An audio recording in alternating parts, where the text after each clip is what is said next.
থাইল্যান্ডের রাজধানী ব্যাংককে বঙ্গোপসাগরীয় দেশগুলোর আঞ্চলিক সহযোগিতা জোটের সম্মেলনের ফাঁকে প্রধান উপদেষ্টা ডক্টর মোহাম্মদ ইউনূসের সঙ্গে ভারতের প্রধানমন্ত্রী নরেন্দ্র মোদীর দ্বিপক্ষীয় বৈঠক প্রয়োজন ছিল। একই সঙ্গে বৈঠকটি গুরুত্বপূর্ণ বলে মনে করেন বিএনপির স্থায়ী কমিটির সদস্য মির্জা আব্বাস। মির্জা আব্বাস বলেন, এই বৈঠকটা নিশ্চয়ই অনেক গুরুত্বপূর্ণ। এটার প্রয়োজন আছে এবং প্রয়োজন ছিল। এই বৈঠকের জন্য আমাদের সরকার স্বতঃপ্রণোদিত হয়ে চেষ্টা করছিলেন। এই সময় একটা বৈঠক হওয়ার দরকার ছিল, তারা তা করেছেন। তবে আমি জানি না বৈঠকের অভ্যন্তরে কি আলোচনা হয়েছে। বিশদ না জানলে আমি এ বিষয়ে কিছু বলতে পারবো না।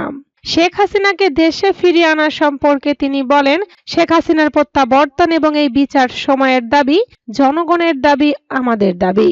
যদি শুধুমাত্র শেখ হাসিনার প্রত্যাবর্তনের বিষয়ে কথাবার্তা হয়ে থাকে তাহলে আমি একটু যোগ করতে চাইব। শেখ হাসিনার যেসব সাঙ্গপাঙ্গ আছে সেখানে যারা দেশকে অস্থিতিশীল করার চেষ্টা করছে তাদেরও যেন সঙ্গে ফেরত পাঠানো হয়। ভারতের উচিত শেখ হাসিনাকে অবিলম্বে পাঠিয়ে দেওয়া, যাতে তার বিচারটা হয়। কারণ একটা ফ্যাসিস্টের বিচার হওয়া খুব জরুরি। এটা শুধু বাংলাদেশের জন্য না, সারা বিশ্বের জন্য এটা খুব জরুরি। কোনো ফ্যাসিস্ট কখনো বিনা বিচারে যেতে পারে না। তিনি বলেন, বৈঠকে তিস্তা নিয়ে কথা হয়েছে।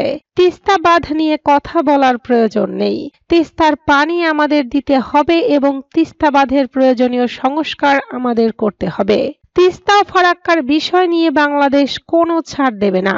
বাংলাদেশের মানুষ একটা শক্ত অবস্থানে আছে।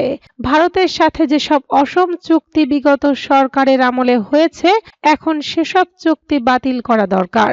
যেসব অসম চুক্তি কার্যকর হয় নাই সেগুলো বাতিল করতে হবে।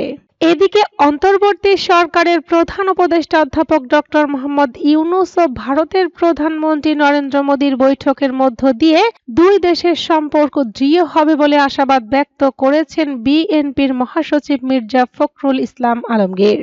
মির্জা ফখরুল ইসলাম আলমগীর বলেন, বর্তমান বিশ্বে বিশেষ করে ভারতের এই অঞ্চলে যে প্রেক্ষাপট চলছে এতে প্রধান উপদেষ্টা মোহাম্মদ ইউনূস ও ভারতের প্রধানমন্ত্রী নরেন্দ্র মোদীর বৈঠকটা আশার আলো তৈরি করেছে।